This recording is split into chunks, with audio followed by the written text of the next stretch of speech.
जो है ना यहाँ पर जो है ना 2 किस्म के ज़्यादातर जाल बनाते हैं, एक झींगे का, एक मछली का, समझे ना। जो नायलॉन का जो होता है ना, ये 3 महीना 4 महीना जो है ना झींगे का होता है। उसके बाद जो है ना झींगा जो है ना तकरीबन यूँ समझ लो, पर झींगे का सीज़न नहीं होता है, पर हम लोग जो है ना बड़ा जाल बनाते हैं। उसमें जो है ना जो खाना होता है वो बड़ा होता है, वो मछली का जाला इस्तेमाल करते हैं। ज़्यादातर वो मछली ही जो है ना हम लोग मारते हैं। जैसे मतलब बड़ी मछली हो गई, दोथर हो गया, चिंद हो गया, मैया हो गया, ऐसी आइटम की जो है ना वो जाला बनाते हैं। हम लोग जो है ना मटेरियल एक तो झींगे के लिए जो है ना नायलॉन इस्तेमाल करते हैं, समझे ना। वो पहले जो है ना वो समझो बहुत सस्ता जाला पड़ता था, अभी वो बहुत ज़्यादा महंगा हो गया है। कम से कम जो है ना एक पट्टी जो हम लोग जो लगाते थे 11 पट्टी अभी उसमें आती है। एक पट्टी कम से कम पहले जो है ना 4 साढ़े 4 हज़ार की मिलती थी, अब कम से कम 7 से साढ़े 7 हज़ार रुपये तक पट्टी जाती है। ये हम लोग जो है ना ज़्यादातर जो है ना शॉप से जो है ना जो माल जो सेट वगैरह होते हैं वो हम लोग को ये माल उठा के देते हैं।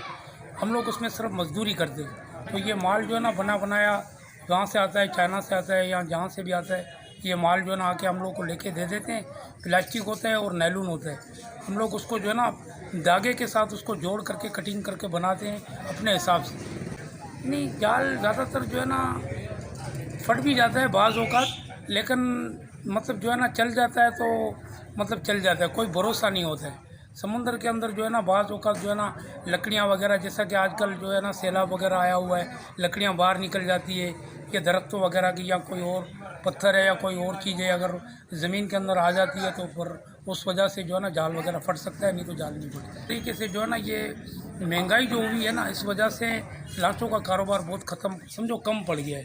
क्योंकि पहले लांच का एक का कम से कम एक लांच का जो है ना लांच जाती थी, उसका टोटल जो यहाँ से लॉस होता था, खर्चा होता था कम से कम 20 से 25 लाख।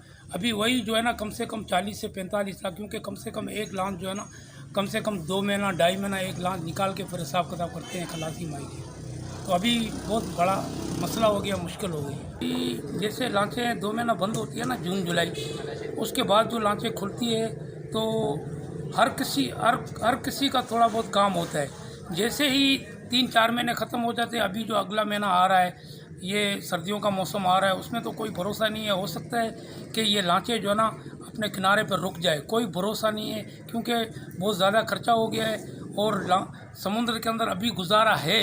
अगर थोड़ी सी भी मछली कम हो गई या झींगे थोड़े कम हो गए तो गुजारा करना बहुत मुश्किल है। हाल फिलहाल अभी थोड़ा बहुत गुजारा हो रहा है कि टाइम पास हो रहा है, वक्त गुजर रहा है। एक दुश्वारी हम लोग के लिए ये है कि जो ये छोटे छोटे जो झींगे हैं ना, जो किनारों में जो ये जाले वगैरह जो बारीक जाले जो लगे हुए हैं ना, ये किनारों सारे यहाँ से लेकर मतलब इंडिया की बॉर्डर तक, यहाँ से लेकर फिर ईरान की बॉर्डर तक जो भी ये माहीगीर जो भी है, ये छोटे छोटे जो झींगे जो ना इसकी पैदावार को ये पकड़ लेते हैं ना, तो बाहर जो है ना झींगे की पैदावार बहुत कम हो रही है।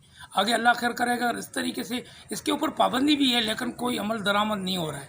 अगर ये अमल दरामद हो जाए, ये छोटे झींगे जो है ना इसकी पैदावार जो है ना, इसको किस तरीके से जो है ना ये पाबंदी अगर हुकूमत सही तरीके से अगर करे ना, तो ये झींगे जो है ना ये पूरा सीज़न समझो 1 साल तक जो है ना झींगे की पैदावार कम नहीं होगी, ख़त्म नहीं होगी। हुकूमत ने इसके ऊपर पाबंदी लगाई हुई है, लेकिन मेरी नज़र के मुताबिक जो है ना इसके ऊपर अमल दरामद नहीं हो रहा है। आपको हमारी वीडियो कैसे लगी? चैनल को सब्सक्राइब कीजिए, बेल आइकन को ऑन कीजिए, आने वाली वीडियो का इंतज़ार कीजिए।